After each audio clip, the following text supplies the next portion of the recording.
வாழ்க வையகம், வாழ்க வையகம், வாழ்க வளமுடன். வேதாத்ரி மகரிஷி அவர்களின் நாள் ஒரு நற்சிந்தனை. நாள் டிசம்பர் 27. தலைப்பு யோக பயிற்சி.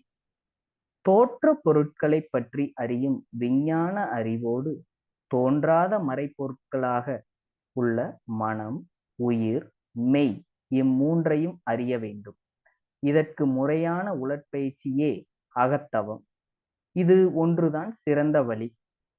இத்தகைய உளப்பயிற்சியினால் அறிவானது கூர்மையும் நுண்மையும் அமைதியும் உறுதியும் தெளிவும் பெறும்.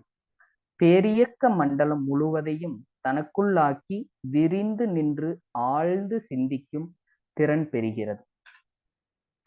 இதனால் எல்லா பொருட்களின் தன்மைகளையும் உணர்ந்து கொள்ள முடிகிறது.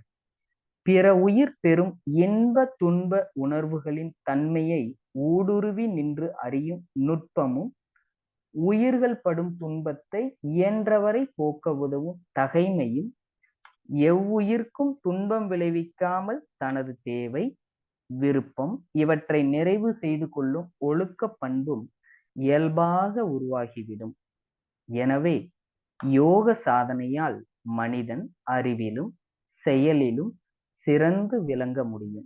இவையெல்லாம் பொதுவாக யோக பயிற்சியினால் மனிதனுக்கு கிடைக்கும் பெரும் பயன்கள். அருட்தந்தை வாழ்க வளமுடன்.